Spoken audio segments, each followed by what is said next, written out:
Okay. Nice. Okay. I will also link you the channel of mine, so if you want, you can follow the chat as well. Let me do that real quick. Oh, I have so many screens opened up. I cannot realize what am I doing right now. Okay, there we go. Yes, nice. Okay, let me close this up. It's okay. No, okay. Mic check 1 2 3 1 2 3. Okay. Put it closer a bit. Okay, and now, if I'm correct, it's working. Okay, hi everyone. Lehet hallani, hölgyek, urak? Lehet hallani? Can you girls and guys hear us in the stream? Hopefully they can hear us. Is it working? Nice. Okay. And your voice is good, right? So you can hear everything. You can hear me and I can hear it. Okay. Thank you. Okay, so first of all, I would like to say that I'm very honored and I'm very thankful that you've accepted my request for this video interview. And I would like to start with a side joke. I've heard a lot of like interviews before with you, and a lot of people pronounced your name way differently. So I would like to pronounce it right. So how can I call you? How can I pronounce your name right? All right, my name is pronounced David Mullich. Mullich. Okay. Thank you.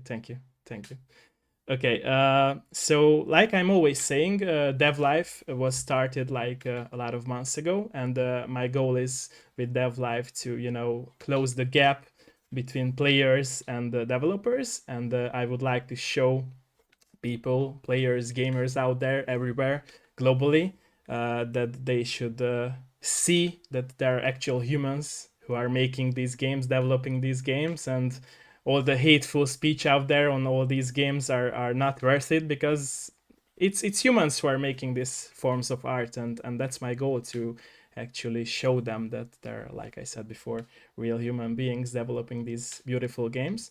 So like I said, I'm very thankful and honored for you being here at my show. Thank you again, and happy birthday, by the way. You had Oh, your thank you. Yes, birthday my yesterday. birthday Yeah, was yesterday. thank you. So first of all, for me, origin stories are very important in everyone's life, and I would like to ask you, and I hope that you don't mind this question. What was your very first experience with video games as a player, and after that as a developer? Like how it all started when you were a child? My first experience with video games was with the Magnavox Odyssey in 1972. Okay. That was the very first video game console system, Okay. uh, and we they sold 350,000 units of the system. Magnavox did, and including one to the Mullich family. So we had yes, one year in 1972. Well, one day in 1972, we got a Magnavox Odyssey, and that was a console you would connect to your television, and it really only could display on it essentially three different lights or three different images on it. To actually get a background for your game, you had to go. It came with these plastic overlays that you would put on your television screen. So, for example, if you were playing a table tennis game, it came with a table tennis overlay. Go and put on your screen and spread it out and all that, and then pick up the game paddles and then play the game. And if you want to play a different type of game, you peel off the overlay and put on a new one. But it was really cool at the time. To Yeah. actually interact with your television Yeah. Exactly. and play games with it, that was incredible. Instead of just sitting there watching it, Yeah. Exactly. so Exactly. I enjoyed the interactivity of it all. Uh-huh. I also liked playing I also like playing a lot of arcade games. I see. I liked around that in the 19 late 1960s. I enjoyed playing. This was before video games in the arcade. I played electromechanical games that kind of simulated video. Hmm. And one of my favorites was Sega's Periscope game, which was an expensive novelty cabinet, and it had a submarine periscope on it that you could look through and turn around and aim at the enemy ships. And then when you push a button and you see torpedoes fire off toward it. Wasn't quite true video. That didn't come until I think Computer Space was the very first true arcade video game. Uh, and that came out right, I think that came out right before the Magnavox Odyssey. But it wasn't very popular. I don't think I ever played that game. I did play Pong, which did come out in 1972. So that was the first video game I played in the arcades, as well as I played a lot of Asteroids and Pac-Man. See, All the those were classics. two of my favorites. Yes, Yeah. Space Invaders. I love Space playing Space Invaders. Yeah, Invaders. exactly. Yeah. That's the game that kicked off the golden age of arcade games. Yeah, true, true, true. Do you think like the golden age of like these arcade games could be coming back at some point of the near future? Like, do you feel I that? don't think in arcades. No, not in arcades. They're really Uh-huh. that there hasn't been. I mean, maybe the last big hit in arcades, maybe Beat Saber, Yeah, but certainly Dance Dance Revolution. yeah, exactly. There hasn't really been that. Arcades really haven't been a driver in the video game Mhm, mhm, mhm. like they used to. It's mostly arcades and PC games and And mobile games. what do you think is the problem behind that process? Like, people are lazy to go out and enjoy these games outside of their home, or what could be the problem behind that? Oh well, I think people do have, especially since the pandemic, Hmm, hmm. people have gotten used to staying home Yeah. for their entertainment rather than going out. That's part of it, but it's also because we have so much tremendous capability with our console systems and our computer systems. It's tougher and tougher for arcades to rival that.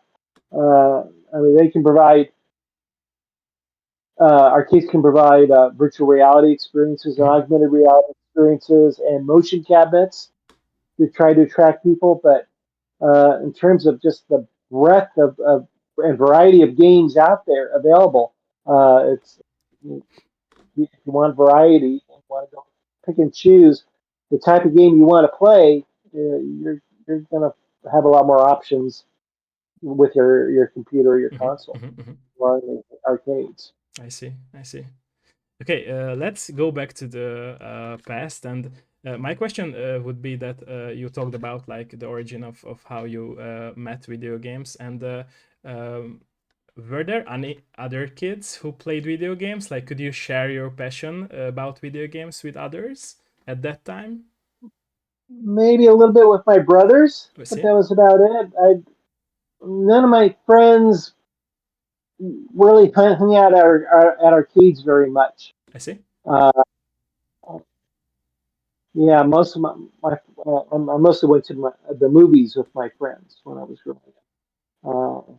So no, not no, we didn't play video games. It was just when I was growing up, the video games were just too much in their early phases. Mhm.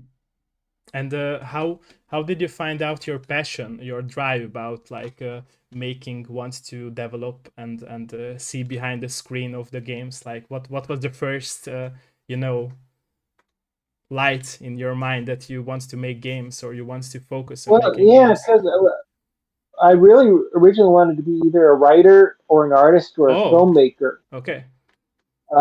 And video games at that time were were too primitive to satisfy either of those. Hmm. of those goals, creative goals. But I did when I was in college. I did take an introduction to programming class, I see. and one day when I was in the computer lab and waiting to print out my homework, I had to wait till a number of other students ahead of me were done using the printer.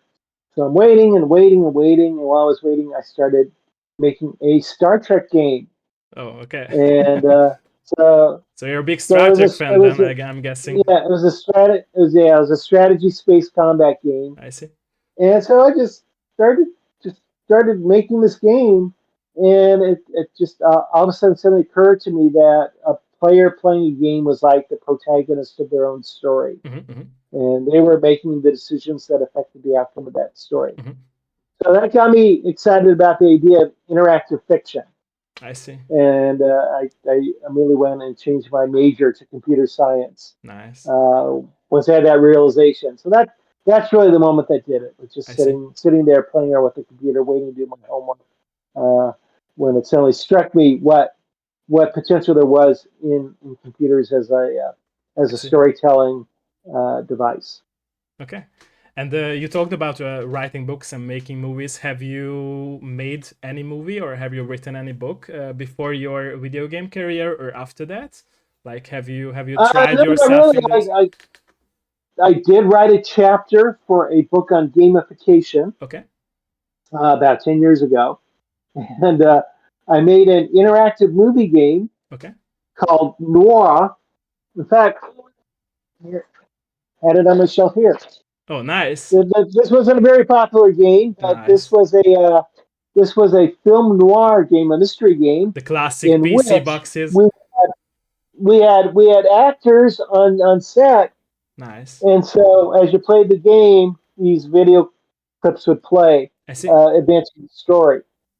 So that's the closest I've come to making a movie. I see. And when you were the drive to write books before you started your journey in gaming development, what kind of stories wanted you to write? Like what kind Well, of stories?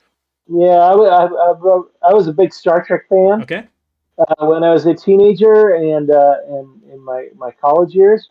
So I would write a lot of Star Trek fan I fiction. see, I see, I see, I see. And do you have those at home, like or No, those are yeah. I don't think I saved any copy of oh it. they're gone. I see, I see, I So see. they're all And gone. Yeah, and it was that, and they're drawing pictures of Lord of the Rings characters and scenes I from Lord of see. the Rings. Okay. And were you sad And about that you left this hobby of yours, or not totally left, but like you said, you focus more of on making no, games? not really. I found that working in video games satisfies all of my creative desires. I see. I see. Because I'm not an artist, but I help with artistic vision. I see. A lot of my games, I'm involved in the writing of some of my I games. see. Uh, uh, and there's cinematic aspects of some of the games I've made. So it really that video games have been a creative medium that really satisfied all my creative urges. I see. So no, I've never regretted the choice I made going into this field. And in the future, can you consider yourself as writing books again, or making movies?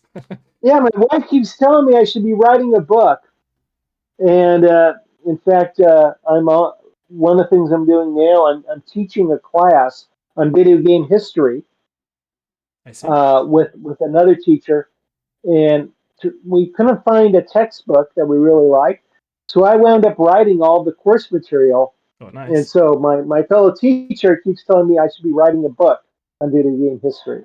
Nice.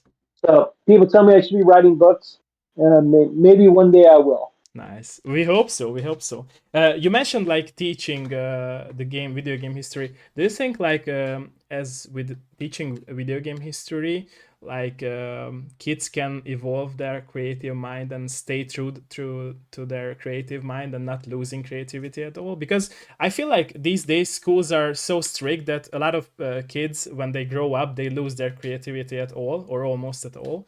Do you think that video games could help in a way of processing this They thing? can certainly. I mean, look at a game like Minecraft, Yeah, most popular game of all time, yeah, and that's all about creativity. You have an open world, and it's all about crafting and yeah, building exactly. things.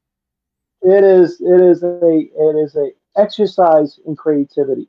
Yeah, Uh, Certainly, games like that can allow people to indulge in uh, their creative expression. hmm, Um, Other games less so. Some games are not about creativity, but even the games that allow you to customize an avatar uh, and create a backstory for them, yeah, and decide what they look like and how you can change their wardrobe, and if you can go, you have a home base that you can go and decorate and express your personal style. Even that allows you to go and express your yeah. creativity. And you can also So learn certainly, video languages, games. by the way. You can also learn, for example, English or other languages if you play a game, which is a very heavy story-oriented game as well. Oh yeah, Yeah, absolutely.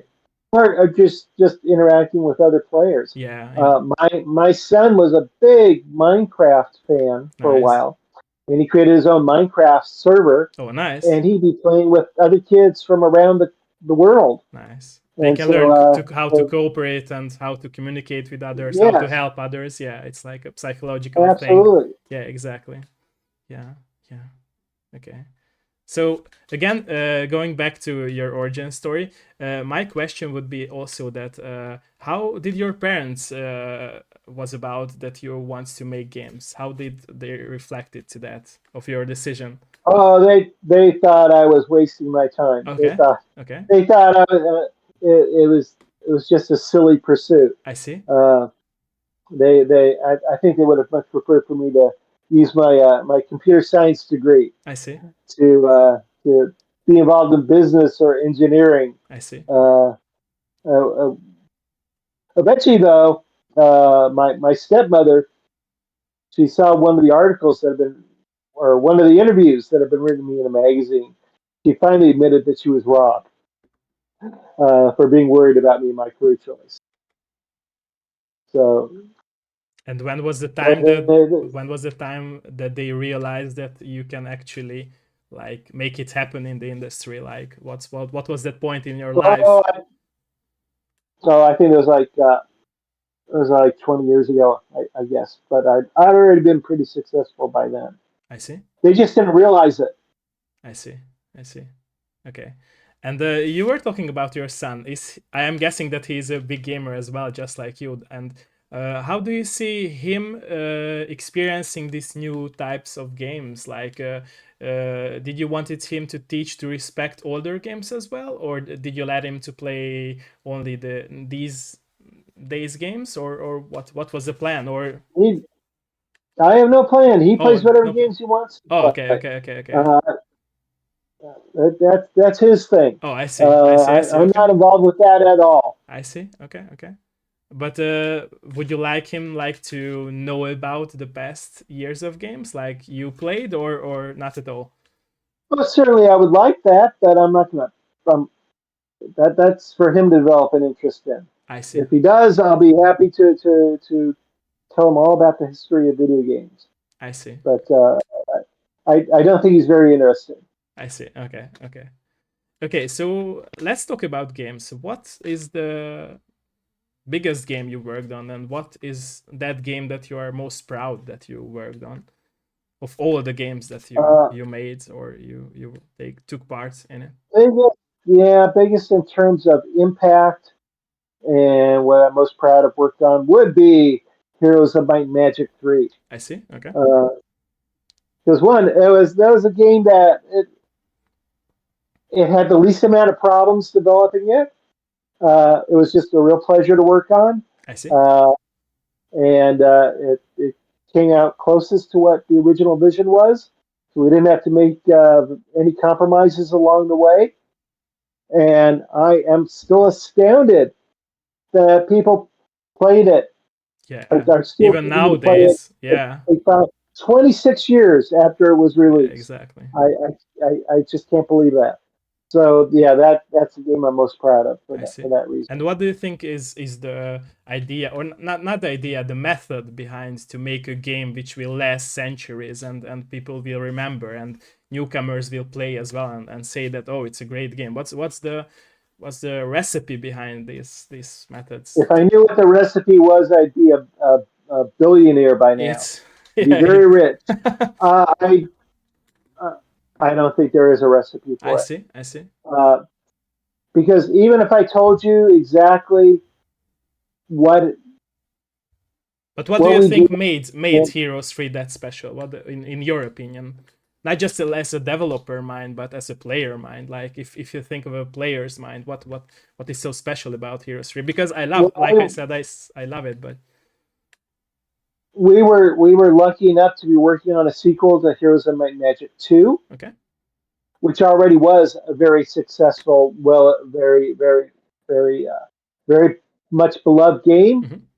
Uh, and in fact, I was worried that there's no way we could do it. We could even equal that game. I see. So the fact that many people consider Heroes of Might and Magic 3 to be as good as or even better than Heroes 2, that I think is a great achievement. So we had a very good starting point, and it's always tricky making a sequel because it's hard to know how much to change it. You can't make the exact same game again, Yeah, otherwise, who would be interested in buying it? On the other hand, you don't want to change it so much that you're going to disappoint people like the previous versions of the game. So I think we made the right amount of changes I see. uh, in adapting it, both in terms of the gameplay, the scope of the game, the artwork, the music. Uh, I think we did everything just about right. And there's still some people that prefer Heroes of My Magic 2. Some like the artwork in Heroes of My Magic 2 better, but I think more people like what we did in Heroes 3. So Heroes 3, we were just lucky enough to have all the right combination of elements. I see. Okay.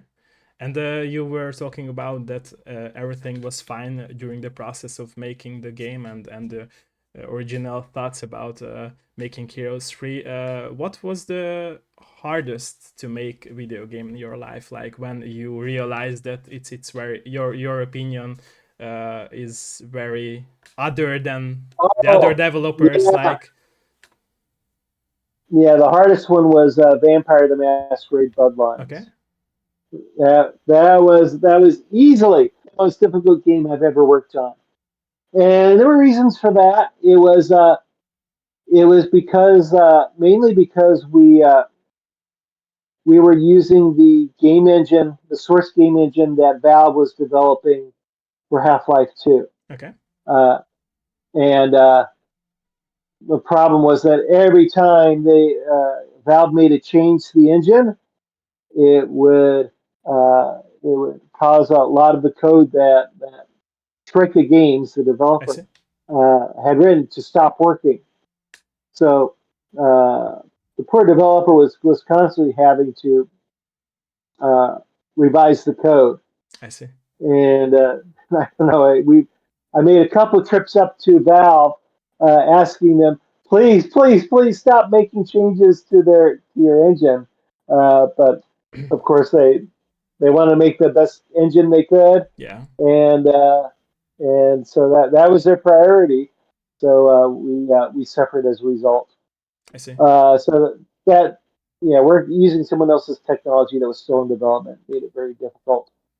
As well as Troika was making a. They had never made an action oriented role playing game before, hmm like how Vampire the Masquerade hmm was. So that also they were stretching their creative capabilities. And it was a very large game. We had like 40 people on the team. That may not seem much like many nowadays, but back then 40 people was a lot of people to be working on a game. So there was difficulties kind of managing everyone, yeah, true, true. and and also because uh, the game took so long to make, mostly because of the problems we had with the game engine. We kept going over our budget. I see. Activision would give only so much amount of money for the game to make the game, and then we use all that money and start asking for more. And there are only so many times you can keep asking for an increase in the budget. So eventually, it got to a point where Activision wouldn't give any more money, and so we trying to create a game that so that would finish on time, but and also played well with all the different vampire types you could play. I forgot how many. I think there were like 9 different classes of vampires you could play, and each one had its own unique experience. So the game had a very large scope to it, Yeah. and And so also, I the was franchise never died, so it has recent sequels as well. So it is a very right. well known franchise. So It is. yeah, Well, we also had the difficulty that White Wolf they they wanted to completely reinvent their role playing game, I see. and they were doing this. They were doing this while we were developing like this role playing game based upon their current system. So there was a little bit of a messaging problem and a perception problem with the fact that we were uh, coming out with a game based upon a universe that White Wolf was now reinventing. So we were worried about our games coming across as being obsolete. Yeah. And how did you felt in the future processing of making games if you had like um, I wouldn't say failure because failure is not the right word. How did you consider yourself feeling about if you got a negative response about a video game that you were working on or a very good one? So how did it change your way for the future of making games Well, or it's did it always change at all? Did you it's better to get good reviews than bad reviews. Okay. Uh, I like winning awards for my games, and Okay. I don't like it when fans get upset. But I'm always looking ahead. I So see. I don't worry too much about failures, I see. and I certainly don't take successes for granted. I see. Um, so I mean, successes are nice, and failures are not as nice. But I'm always looking ahead to the next thing I'm working on. I see. I try to learn from my past experiences, whether they were successful or unsuccessful ones. But I I don't let either a success or failure go to my head too It's much. it's understandable, yeah. And in my opinion, it's not good to like to react to every negative or every positive opinion because people just can spread anything they're of their thoughts, but it may Everybody not has an affect your opinion. game, in a good way if you read them or you take knowledge of them. Yeah. Yeah, no, everyone has an opinion, Yeah. True. and there's always going to be someone that has a completely different opinion from Yeah. yours. Exactly. Exactly. Uh, and so no, people having a negative opinion of something I've done, I don't worry too much about that. I see, I That's see. But that's inevitable. correct in my opinion. That's a very good attitude that others should learn too, because in that way, like you said, you can move forward and focus on your next project and next one. Yeah, yeah, yeah. True. We were talking about that. You told me that you were working with 30 people on a project. Do you consider that it's way easier to manage and make a better game if there are less people in a team, in a developer team? Like smaller indie devs, like only 2 person or 5 person at a team? Is it like making a better game by having less people and not sharing, their creativity and managing them? Yeah, I think working with fewer people is easier. Not necessarily better though. Okay. I mean, there have been some great games made by many hundreds of people. Yeah. I True. mean, look, True. Grand Theft Auto 5 got over 1,000 people working on that Okay. game. Would it have been a better game if there were only 3 people working on it? I don't think so. Yeah. True. So True. it's not really the amount of people. I see. There have been some great games made by one person and awful games made by one person. I Yeah, don't think true. the number of people matter. And what do you think could be the perfect way to manage people in gaming development so they can share their thoughts and There's no understand each perfect way other? because uh, people have different personalities, Okay, so it all depends on what the group is like. I see. You have to, I think, you have to manage people based upon who the people are Okay, and what the situation is that you're working in.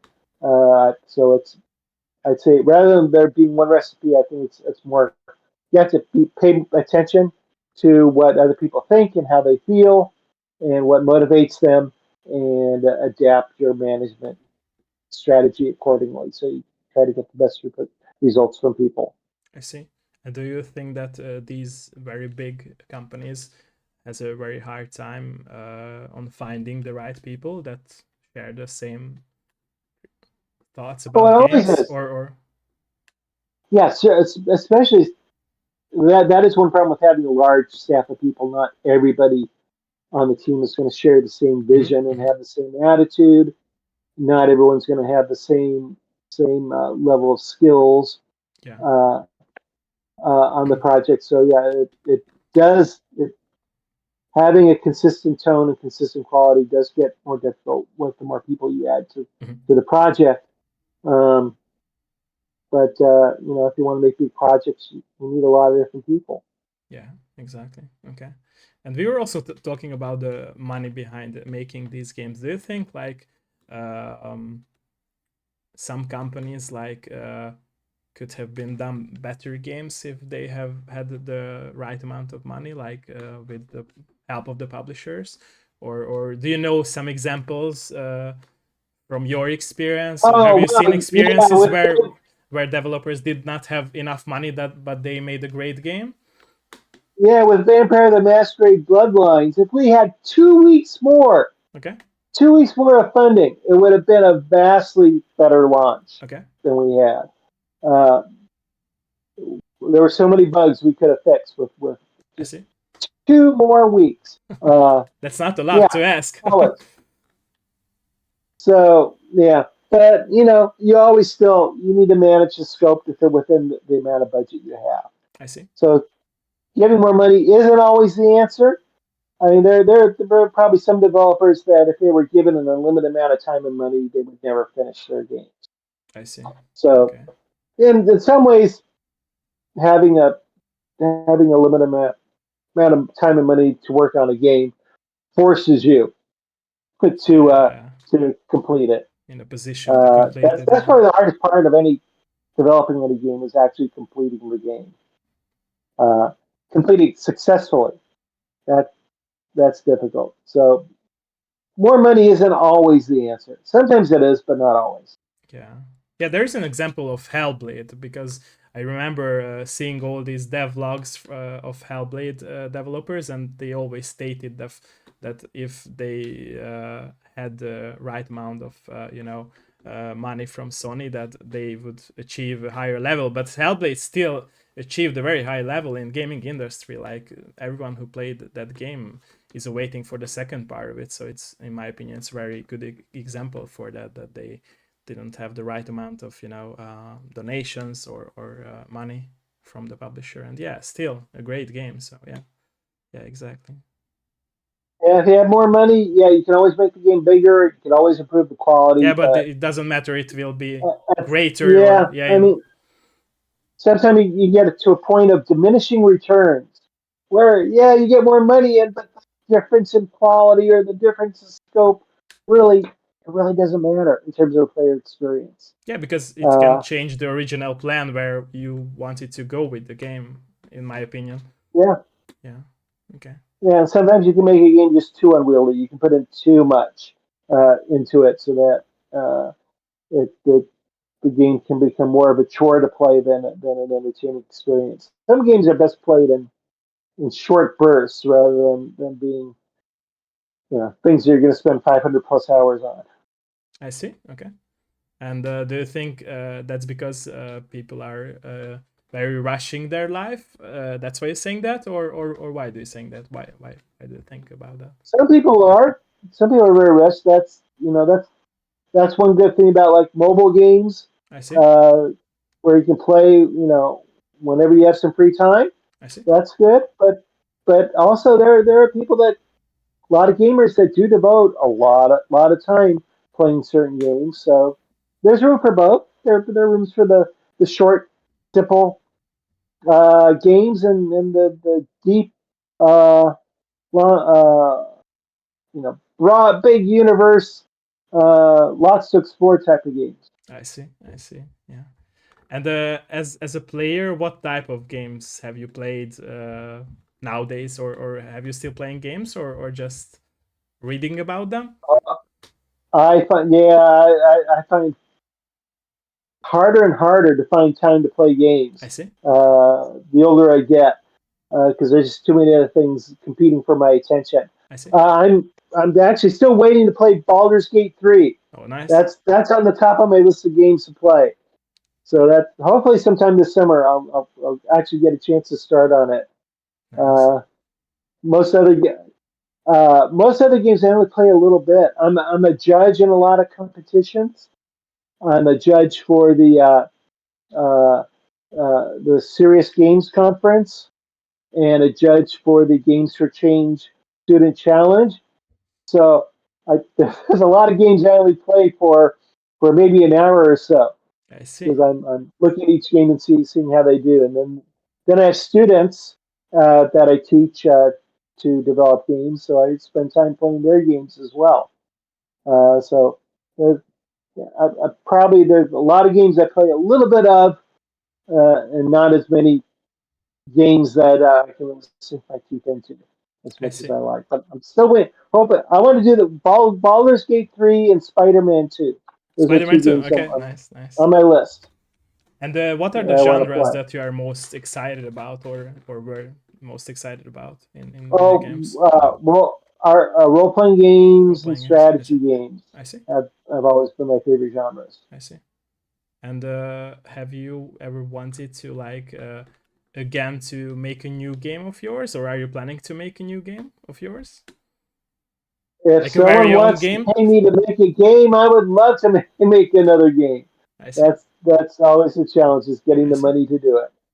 I see. And what game would you like to do if you will be invested in it? Oh,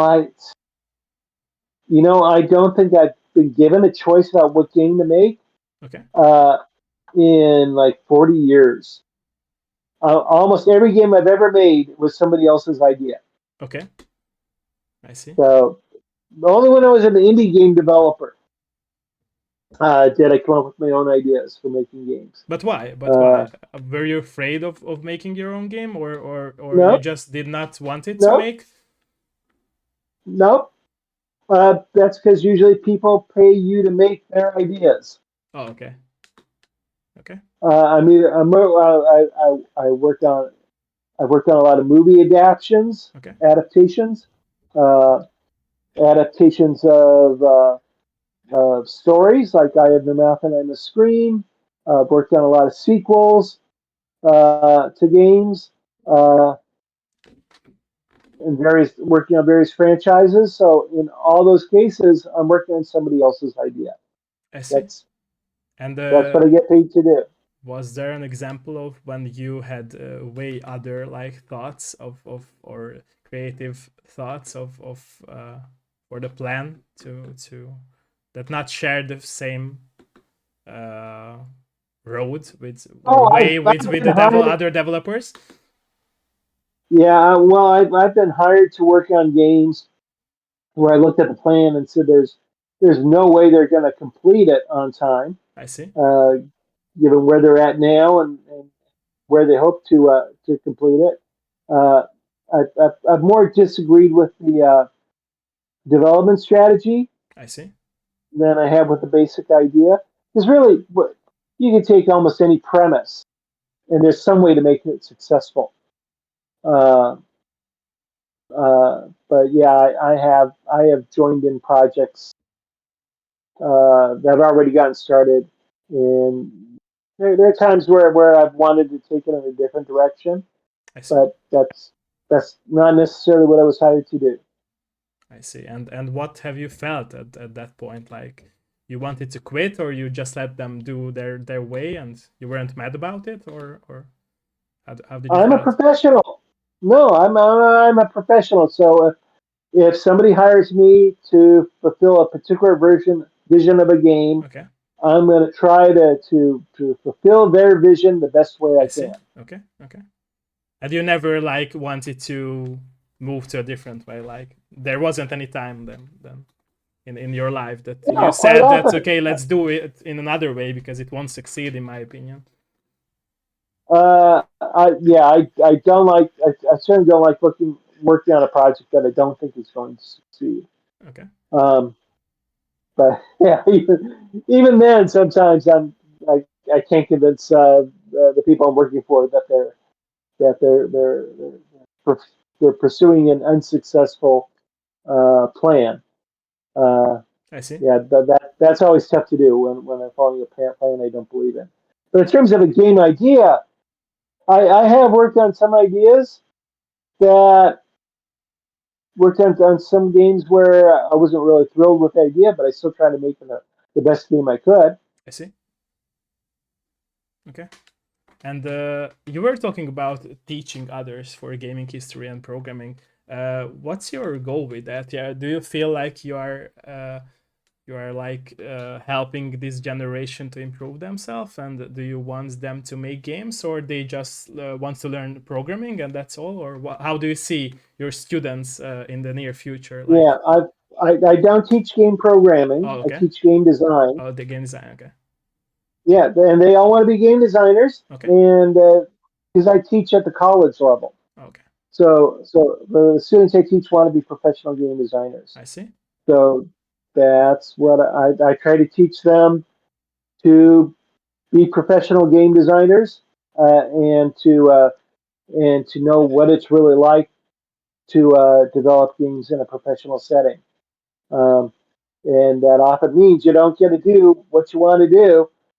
Usually, the game designer is not in charge of the game that they're making.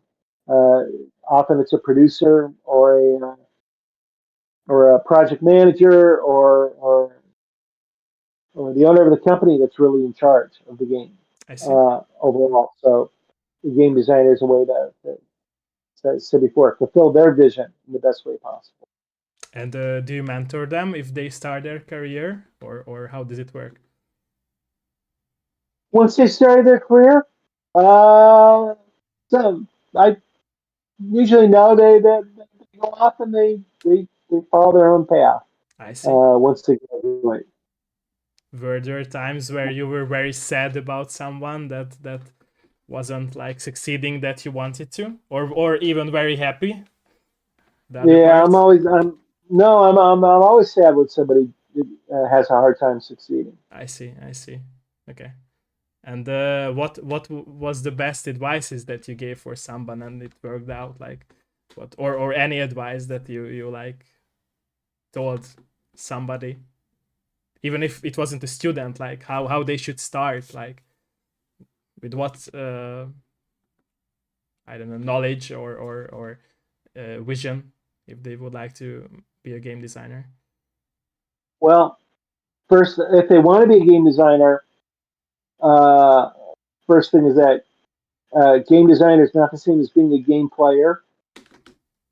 You look at games differently.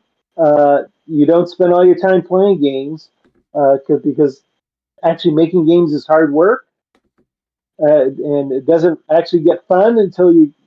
The game's usually not fun until it's close to being done. So it's not at all like playing a game at all. Uh, it yeah, you're dealing with a lot of problems and and dealing with the game while it's while it's in an unfun state and trying to make it more fun uh, all along. So yeah, it's not the same as just playing games. Probably the biggest problems I see students have who want to become game designers uh, with their first games. They tend to make their games too difficult at the very start. Um, so that most people playing for the first time, they lose immediately. I see. Uh, so yeah, they need to learn to ramp up the fun. Also, a lot of first time game designers, they tend to think that being making a game fun involves putting in a lot of different features. You know, the just duplicating a lot of features from other games they played that they found to be fun. So making very complex games. Just about every student I've ever had, their immediate tendency was to create a action RPG with strategy elements that also was a historical novel, and I mean, that just add in every single Yeah, genre there is I all into one understand. game, Yeah, and without really understanding what each of those genres, how to make each of those yeah, genres, and how to make a game in one of those genres yeah. fun. Uh, with they don't understand the basics I yet see. of what makes a game fun. Uh, Instead of understanding the basics, they just want to throw in a lot of features into it, Yeah. and that usually doesn't work out very well. Yeah, I understand. Okay, and you were talking about difficulty, and you were talking about that it's rather make a game fun and not difficult. But if I remember correctly, in my past when I played games from my younger age, they were way harder than nowadays most of the games, and they were still fun. Like, so what could be the change behind these types of formations? Like nowadays games are way easier and way more easy to find success in games, not all of them of course, because there are games like souls like games, they are way harder than any games, but still most of the games offer you a very easy way to experience success for the first time. But I feel like point and click games especially and strategy games are really hard back in the very first games when I was a kid, and I still had fun, and a lot of people still had fun. So Were they what could be hard the or were they change? complex? Oh, okay. Were they hard or complex? I think that they were hard because if I don't know, I don't know. Yeah, it's a great question because The question is, did you feel like you weren't making any progress when you were playing the game? I would say yes, but especially in point and click games, like there were way harder puzzles to solve, and in strategy games I think like the AI was way smarter than nowadays. Like I feel like AI is way easier to um, to play against in nowadays games. Well, if you go back to the origins of video games in the arcades, those games were all about making you lose quickly so that you'd want to put in another quarter to Yeah, keep another playing. coin. Yeah, yeah, Right. So put in more, keep in putting in more points as you yeah, play. So those are all about making you lose. yeah, Uh, and some of the early games that came out on consoles and on computers were essentially clones of arcade games. So those early ones, yeah, those were made to be difficult.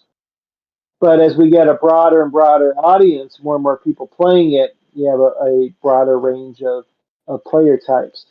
And it's perfectly fine for you to make a difficult game if you're going after a hardcore audience. Um, but uh, those hardcore audience already knows the basics of how to play a particular type of game genre. yeah. It's true. That Yeah, they're experts at playing it. So that's fine if that's who you're going after. But if you're you also have to understand uh, what still makes a game engaging, even if it's difficult. So if you're making a game for the first time, I don't suggest immediately making it hard because you really don't understand yet what makes it engaging.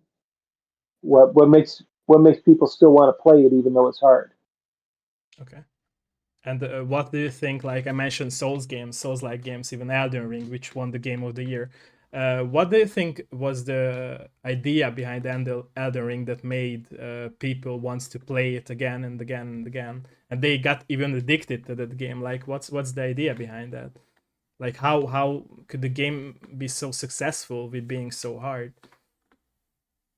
Well, I would say it's going after an audience that have already played those types of games before. Yeah, but there were a lot of newcomers to the series as well with Elden Ring, right? I think that a lot Really, of people have never played any type of game like that before. I don't know.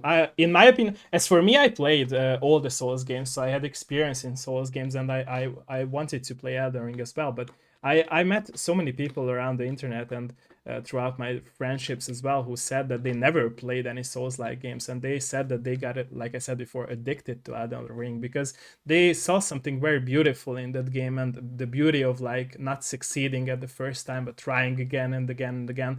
And I think that there's a psychology behind that, like you told me about arcade games as well, where they might not have realized that the idea behind that is that you have to put a coin again and again to play it, but you actually like losing and trying it again.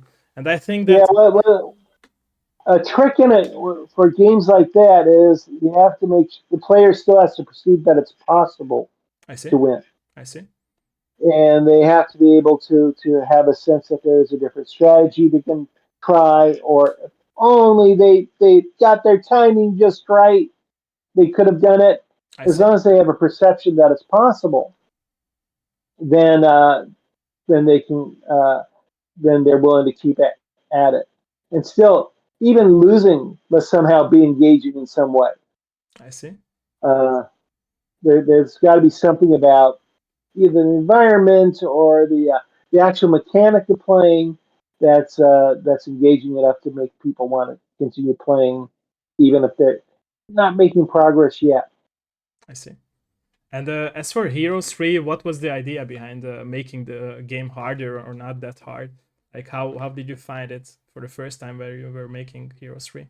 Like, did you want to make Well, a it was very more. hard game with the other developers or No, something in that wasn't between? really the focus. The focus wasn't on making it hard.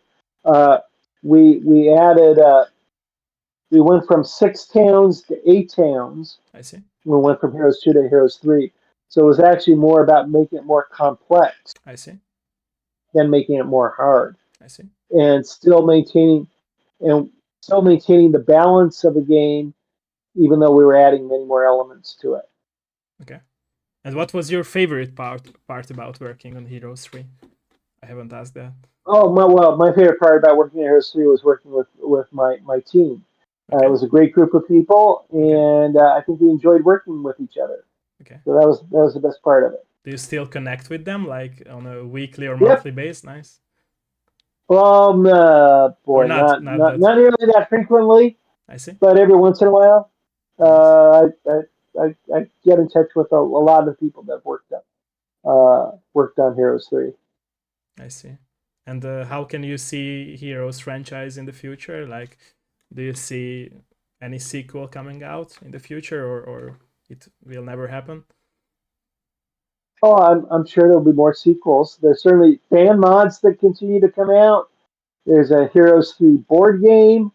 Uh, yeah, the people have not lost interest in Heroes, so I'm sure we'll continue to continue to have a fan base, and there continue to be new Heroes experiences to play.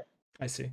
Okay, you were also showing me some of the physical games or editions of the game that you were making, and I wanted to ask you that how do you see the uh, past and nowadays and the future vision of making physical forms of games like disc version and collector's editions? Do you think it matters for players or no? And how do you think it matters for developers and publishers? Like, do you think like these games can die out and there will be only digital games to buy to be able to buy them? Oh, um, I think that if people like a franchise, Okay, they like a world, a particular imaginary world. they certainly do. If they're fans, they like to see it expressed in many different ways. Okay, So yeah, there could be different types of games built around that particular world, uh, and even more than just games. There could be novels and artwork and and short stories, uh, and there board game versions and video game versions. I mean, if you're really a fan of something, you want to immerse yourself in that fandom and have as many ways to express and enjoy your fandom as possible. I see. And why do you think that PC as the platform was the first that has got into only online games, and they're not that much disc version of PC games? Why do you think it happened so quick and so easily? Hmm. I don't know. I'd have to give that one some thought. I see. I don't have an answer off the top of my head. Do you think it would be important to keep the disc version available for players in the future, or do you think it doesn't matter anymore? Like it can be easily switched to just online, being able to buy those games, or how do you So, consider yourself as a player? Is it important for you to have games on your shelf, or not that much? well, see behind me, I have a lot Yeah, of I games mean, on my I shelf. can see, yeah, but I'm a collector too of games, but I'm asking it. That's why, yeah. So You know, it's one the problem with games as service where you can only access it online, yeah, the game online, even if is you have a disc, yeah, what yeah, happens. Yeah, what happens if the service ends? yeah, true. Then then you can no longer play that game. So that's kind of an argument in favor of having physical copies of the game. But you know, even with physical copies of the game, the technology changes so rapidly. You know, eventually that game is going to be unplayable Yeah, uh, on any contemporary because of the system. updates that these versions Yeah, receive. Yeah, exactly, exactly. Yeah, yeah. I mean, half the games I have on the shelf behind me, I can't play anymore yeah, because I don't have. I no longer have a system that can run them. yeah, true. Um, in fact, on this laptop I have here, I don't have a DVD in it, so I'd have to. So yeah, I can't play any DVD games. Certainly, I can't play any games that are on a CD and floppy disk. Here, here's some games I have. My Noir game. It's on floppy disk. I can't play this. Oh no, this is a floppy disk. Sorry, this is a CD. I can't play this one. But I do have some games over here that are on floppy disk.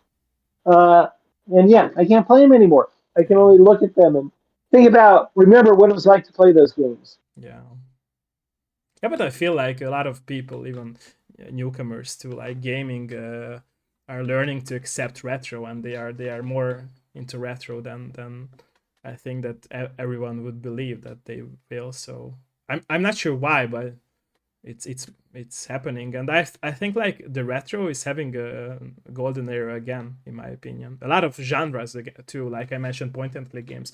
There are a bunch of good and very nice point and click games out there, and strategy games as well. So I feel like Yeah, gaming, it was before, like 10 or 15 or 20 years ago, it's coming back to that golden era where people learning to appreciate not just nowadays games but retro games as well, and they are realizing the comparison behind these timelines, of games. And yeah, yeah, okay. um okay, we were talking about physical editions. I wanted to ask that, do you think it was like more strict and easier to keep the deadlines happen when developers did not have the option to update their games with the function of online updates? yeah. Well, that because of being able to do online updates, there's always a temptation to say, "Yeah, we'll fix that problem," Yeah, and hit exactly, the path. exactly. Yeah, exactly.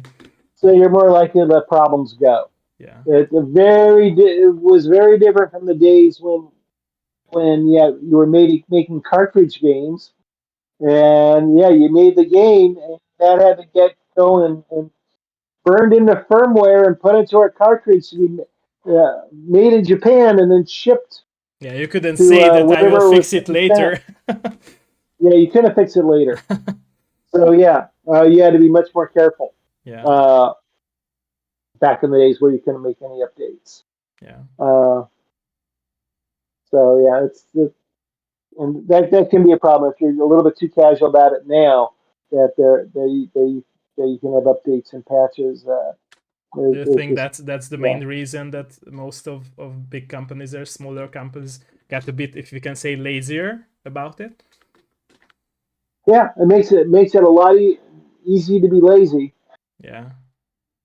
And what do you think can be the like, for them to be more strict about it? Like, what can be the mindset behind being more strict about deadlines and saying, okay, we are not uh, accepting just to release a game very buggy and fixing it later, but we want it for day one to be polished 100%. How can they learn Well, about this mindset? that's up to game players. If game players refuse to accept buggy games, when the game comes out and it doesn't play well, um, and if they're vocal about it uh, and kind of stick to it, and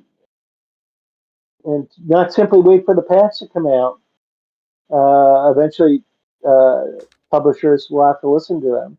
I see.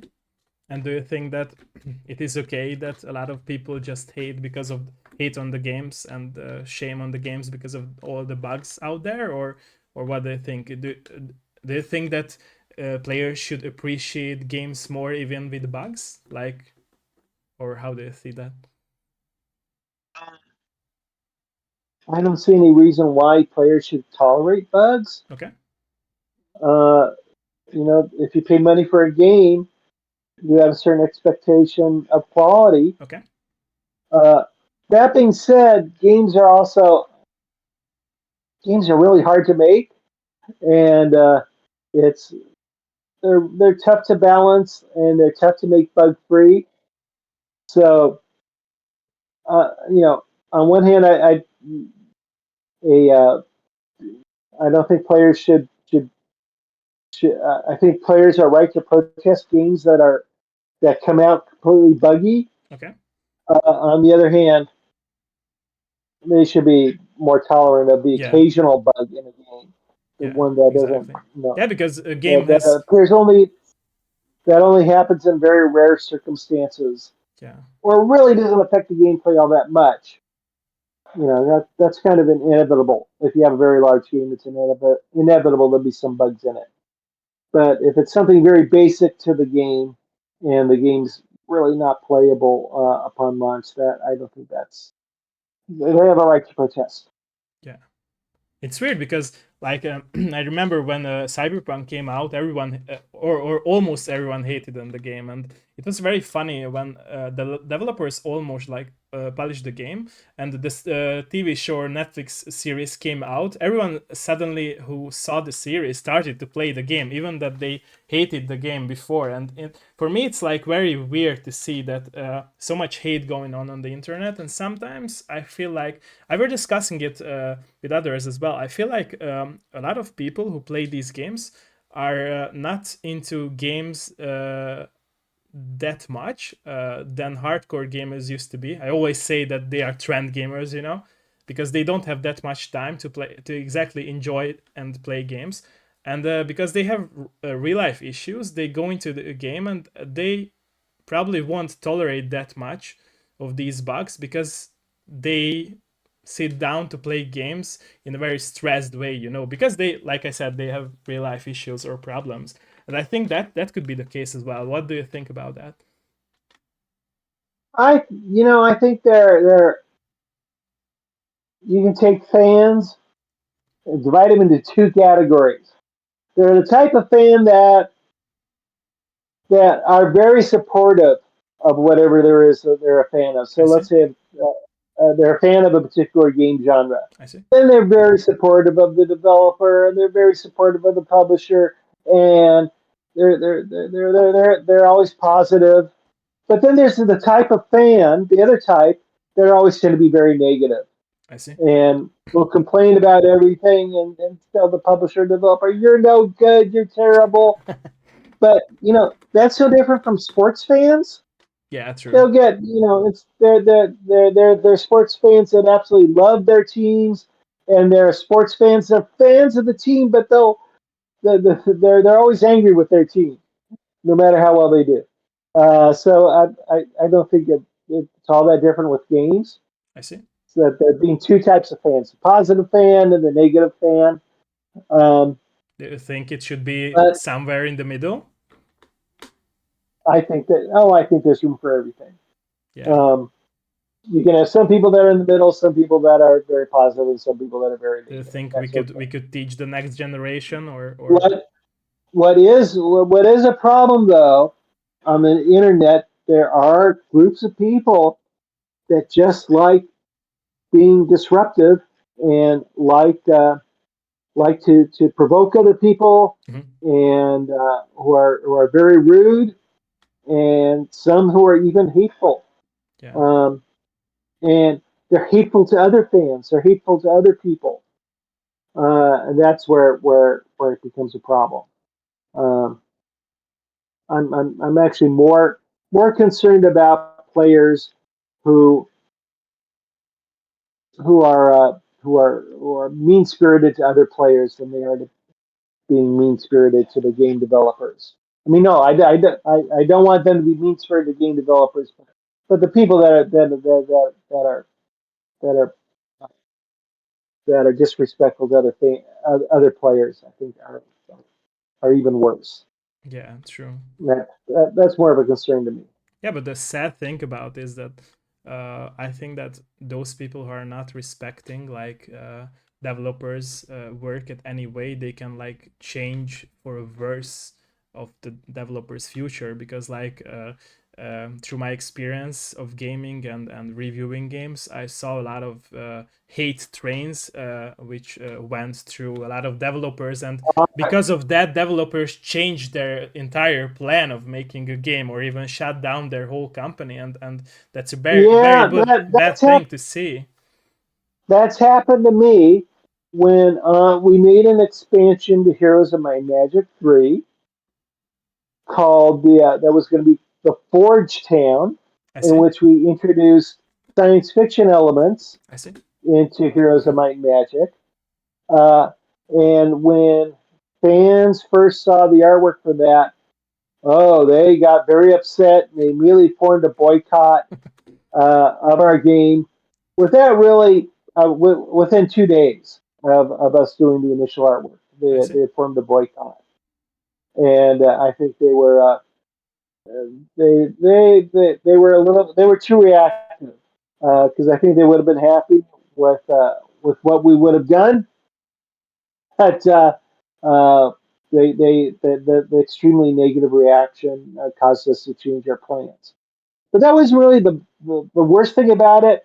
My our designer Greg Fulton received some death threats Oh my god. because of this Forge Jam, and that's totally unacceptable. Yeah, true. Yeah. Um, that's true hateful Yeah. behavior, and that's what I do not like seeing in the Yeah. fan community.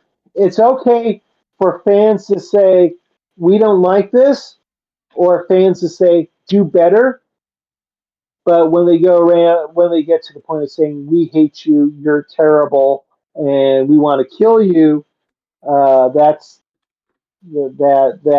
that's totally unacceptable And have behavior. how have you been dealing with these situations when it happened? Well, it doesn't happen very often, I fortunately. yeah, I understand. Yeah. So uh, our management at the time, where it happened to us, they just wanted to ignore it, and I Was it easy to everyone but to ignore it? no, it wasn't hard for the people that received the death threats to have it be ignored. Hmm. Uh, but that's how management treated the situation. I see. And how do you think, going out from this topic, that how do you think developers should be influenced by negative response from the players? Like, should they change a lot in a game if they get a very negative response, or they should not listen to them at all if they have a strict plan which they think will work out, or how they should manage it, or what would work for them for the best? But what's your opinion I about think that? they should. Yeah, I think they should understand why the fan community is having the reaction they're having, Okay. uh, and get to the primary motivations behind it. Um, and they certainly shouldn't be doing anything that they think are truly harming their game brand. I see. Um, but often people have gut reactions that may be different from what they uh, eventually feel about something. So you have to be very careful not to overreact to other people's Yeah, reactions. true, true. I see. Um, so you listen to them, and you show that you're listening, and you show that you care about the fan community, and that you care what they think. That doesn't necessarily mean that you do exactly what your fans Yeah, tell you to do, because sometimes there's a better solution. And in fact, it's the game developers that's a professional, and they should be the ones thinking of the proper solutions to potential yeah, I totally problems. agree with you on that. Yeah, yeah, exactly. It's very interesting that Bungie as developer, as for Destiny 1 and Destiny 2, made a lot of tweaks throughout their journey of Destiny franchise. And I realized that they were making these tweaks because of the players' response, but they like got the reflection back, and a lot of players become back to the game, because when they change something, some guns for example, they changed the meta of the multiplayer PvP mode for example, players came back to the game. Like it got very like, you know, a new type of game every time they change something. Even players might did not like and might wanted their old gun to be good and not a bad gun. So it's very interesting that some developers, as for multiplayer games, change their game like on a seasonal level just to keep the players entertained, even if they don't like the decisions of the developers. Absolutely. Yeah, yeah. Okay, and so we were talking about interacting movie games. How do you see this genre going on in these days? Like, have you ever played any type of new FMV games? I played some, the older ones Okay, when FMV games first came out, um, and that's always a problem with having full motion video. If it's true full motion video, then the player's watching rather than interacting, and games are an interactive medium. So even though I've made a full motion video game before, I'm not a big fan of them. I see. I'd much rather have More interaction. well, yeah, more interaction, and I'd rather have realistic looking CGI I see. than I would with full motion video. I see. And do you think like the way that the actors make their role matters very much in these genre of video games, or not that much? Like you don't have to hire a professional level or skilled actor to have a very successful and looking good story. I think it always helps to have professional actors. You don't necessarily have to have famous actors, Okay. but you do need to have professional, talented Yeah. Okay. actors working on your project. Okay. Um, I worked on a game called Dark Sea 2 Okay. that had a lot of voiceover to it, and we had a lot of really good actors, but well, one of the main actors I think was inappropriate for the role, and that was my fault because I was the one that picked him, and I think as a result, the game didn't come across as well as it could have. I see. Um, so I mean, if you're telling a game that has a story, it is the characters that help progress the story, and if the actors portraying the characters aren't very engaging, or they're not right for the role, that's gonna ruin the overall Effect, story. yeah, the overall story, yeah, exactly. And you were talking about voiceovers. How a developer nowadays, or a publisher, or the whole group decide that which languages should be localized on as for a game or its Which language release? is to be? It depends on where they can get their game distributed. I see. Okay. I uh, Certainly English is a very important Yeah. language True. Yeah. in most parts of the world, Yeah. but if you're only distributing in Eastern Europe, maybe English isn't all that important. Or if you have a game that's only being distributed in China, it's Chinese, Yeah. the Mandarin. That's what matters. Uh, so yeah, it really depends on where you're getting distributed. Yeah, my question came from the idea of like when I was a kid, there were so many Hungarian translated voiceovers for games, like especially on Hmm. Xbox 360 and PC. But nowadays, it's like more of a fan projects, that fans make voiceovers or professional talents make voiceovers from for games, and it would be so cool to see official voiceovers for games, not just for Hungary, but a lot of countries doesn't have that option too. So yeah, yeah. And do you think it can be changed in the future? Like people, developers and publishers will see opportunity as for other countries to make voiceovers, or it's a very hard thing to achieve. But it's not necessarily hard. It can be expensive Expensive, I see. to do because you have to hire you have to have a different cast Yeah, true. performing the different roles. So you have to bring in new actors, and you have to have a recording session, and then uh, voice doesn't use well. It depends on how much voiceover there is in your game. That will affect its budget somewhat. So yeah, I mean it's more of a budgetary thing Yeah, than anything else, as well as there's some there's a lot of writing that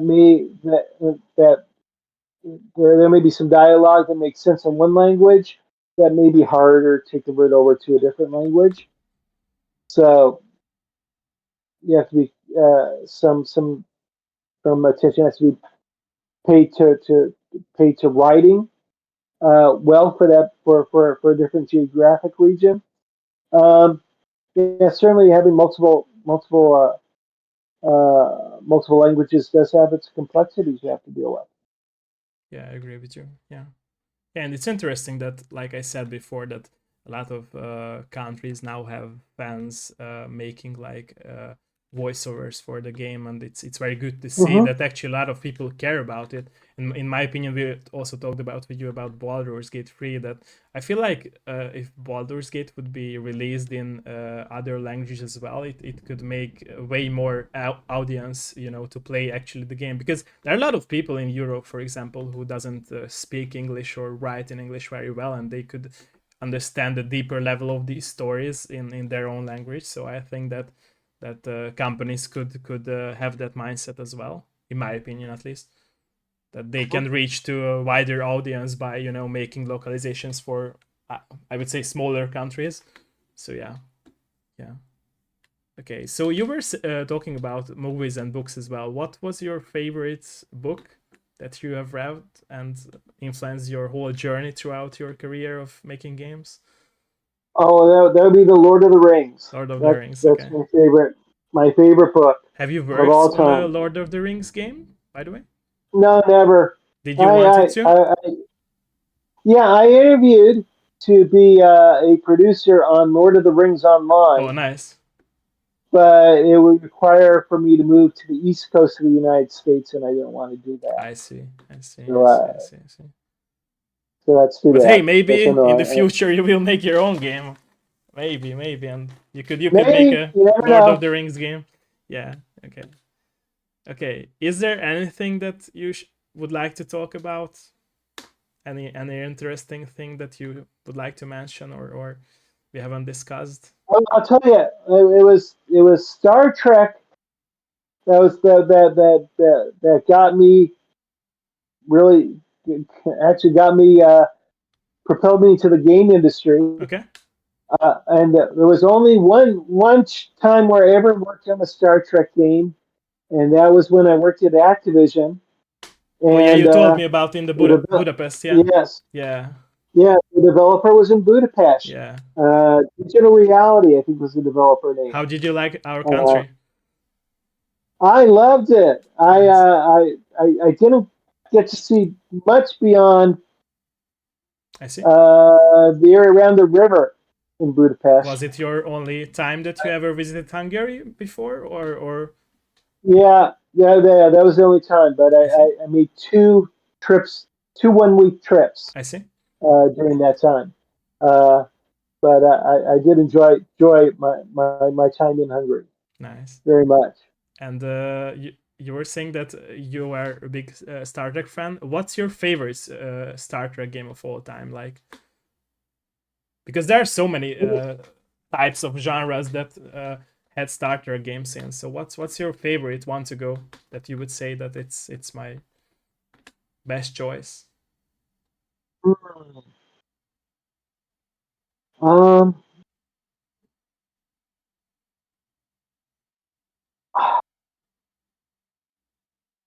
I did enjoy playing Star Trek Elite Force, Okay, which was a Activision first-person shooter based upon Star Trek. Um, I know there's some Star. Oh, the original. I spent a lot of time playing the original Star Trek strategy game in the like in the late 1970s, early 1980s. So I guess that would be it. If there's any game that I played a lot of, that would be the one. do you think that strategy genre works the best for Star Trek franchise? It certainly works for Star Trek, but you could you certainly could have action games and adventure games and role playing games in Yeah. the set Yeah, in there Star were a Trek lot of universe. And like there have been, point and click games as well as in the Star yeah. Trek universe. Yeah, yeah, exactly. Yeah. If I'm correct, Telltale made one, or am I saying it wrong? Telltale maybe had one, Telltale, if I'm correct. yeah, that sounds familiar to me too. Yeah, yeah, okay. And as for Lord of the Ring games, what was your favorite one?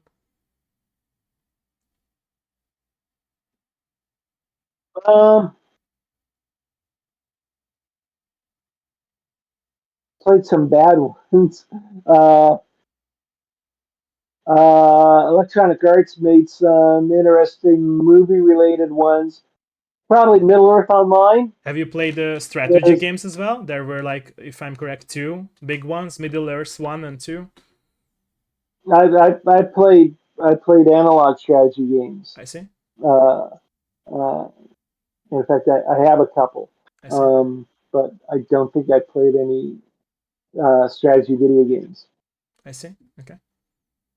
Okay, and let's talk about the future. Like, how do you see video games in the future? Like, what is your vision about the future of video games? Like, where they will move onwards in the future? Like, what type of games will be very popular, and how do you see the future Oh, of it's this? impossible to say what's going to be popular in the future because Okay, as Yoda said in Star Wars, always in motion is future. Uh, it's people's tastes are going to constantly change. So we don't know how people's tastes are going to change in the future. Certainly, that as technology evolves, video games are going to take advantage of the technology I see. and try to become more and more realistic. And do you think it's important to always be much and much more realistic in games, or is it so we can appreciate the Well, retro games as it well? depends. It depends on the type of game you're making and the type of world and the I type of see. experience you want to have for a player. Certainly, you can have very cartoony types of games, or very impressionistic types of artwork, Yeah, but a lot of games are going to be much more realistic looking as as they, which is, trend and realism is going to be going to continue, and probably, for most games out there that take a realistic point of view in terms of the graphics, it's going to get even more realistic. I see. And do you consider every game as a form of art, or just some of them? Or what's your opinion about that? Well, games are mostly a form of entertainment. I see. Every once in a while, you have some that are more artful, uh, and certainly there are games where the visual style is a work of art. There are games where the narrative uh, has qualities of literature. So that's, first and foremost, they're entertainment. Occasionally, there are some that I say I think can be truly said to be works of art. I see. And do you think like the fun factor and the deeper meaning of like a story can be combined to a greater level where people enjoy the story as well as the fun factor? If there is a story, it should be completely compatible with the game mechanics. I see. So you don't want to have a story interfering with the fun of the game. I see. Okay, and my question would be that we were talking about the future of games, and as a developer and game designer, what do you think made like Epic Games and Fortnite so successful? Like, what was the, you know recipe for that, or how they got so many people into their game? Like, They were really good at getting a lot of influencers okay, involved in promoting the okay. game. Uh, Do you think that a lot uh, of games could work better for the audience and reach bigger audience if there would be bigger promotion for games? well, certainly more having effective promotion I see. uh, helps. And also having battle royale in Fortnite, that that certainly helped made it more popular. And what makes it so special for people? Because I played it myself as well. It's just I would like to hear your opinion about it. Have you read Battle Royale book, by the way? No, I haven't. Oh, okay. And what? Um, I don't know. If you played a lot of Fortnite, you probably know more than I do about what makes it special. Um, okay, I think it's the special thing about Fortnite is it has an ever evolving game mechanics. Like, it's always something new if you come to the game, Hmm. and the fact is that it makes a fun factor for everyone, like not just kids, but adults too. And I think that the psychology behind the skins is also like making people want to have the newest version of their skins. It's interesting because like when I first started Fortnite, I remember myself watching it, and it was only like a PV stuff, like the 4-player co-op tower defense thing. And I remember when they first realized that they would like to like have a battle royale, they shut down the servers at Paragon, which was a 5v5, if I remember correctly, MOBA, third person MOBA. And I was very sad about it. And I remember myself trying it out for the first time, and I was very against like microtransactions in the game. And after years of playing and making new friends in the game, somehow I managed to being just a player who buys the skins as well. And it was very weird for me to see myself, who was way against like microtransactions, who is now buying the skins. And I think that it's a very community friendly game that in which a lot of players met others who became their friends. And a lot of people probably like 5 or 10 years ago would say that it's impossible to make friends online. It's weird and you should go out to the real world. But now it has changed. Like, true friendships are being made through games because they share the same passion. And yeah, I mean, I played a lot of games, not just Fortnite. So I played many games, and because I have a great passion for video games, like I stated you in my email as well, I played a lot of games. But yeah, Fortnite was one of my long-running franchises as for streams and for bringing my community together. Play together. And yeah, I think that there are a lot of psychologists behind making that game. They know exactly what players want and how they will feel about it. And I think that's what works the best for as a recipe for Epic Games, in my opinion. All right. Well, it sounds like I should be spending more time playing Fortnite I mean, to enjoy. All right. Do you have a final question for me? um, I can't think of one or any. Okay. So, so we'll end this with recommendation. Everyone should be playing Fortnite because it's a cool game. And Final Fantasy X. That's my all-time favorite. Have you played Final Fantasy X? That's what No, I Mich. haven't. No, okay. That's my recommendation. My all-time favorite All right. game is Final Fantasy X. Okay. Okay. Thank My you my again. all-time favorite game series is the Civilization series. Okay. I play But those. I play those. yeah, but next step on my list to play is Baldur's Gate 3. Nice. Okay. Let me know if you have played any of Fortnite or Final Fantasy X and what's your thoughts about them. Okay, I'll Okay. do that. Okay. Thank You you have a deal. again. Thank you again. All right. Thank you. Thank you. Thank you. Bye bye. All right. Goodbye. Goodbye. Bye bye. No, hölgyek, urak. Ez király volt, ez király volt. Izgultam egy picit. Itt vagytok? Hú!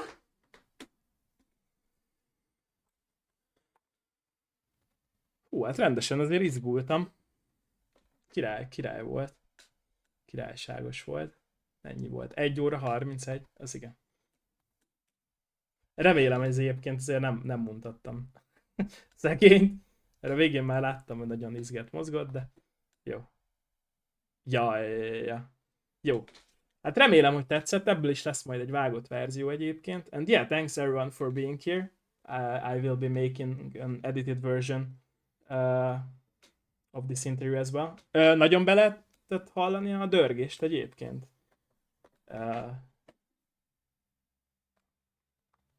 Did you guys and girls hear the rain sounds? I shut down all the windows in my flat, but yeah, in my room, but jó. Na, hölgyek, urak, jövök vissza, jó? Egy kicsit felfrissítem magam agyilag, mert őszinte leszek, nagyon izgultam egész végig. Azért nem kis személlyel csináltam ma interjút, tényleg egy világhíres fejlesztő, de ez is megvan. Úgyhogy majd még írok neki egyébként, mert tényleg nagyon hálás vagyok, hogy elvállalta.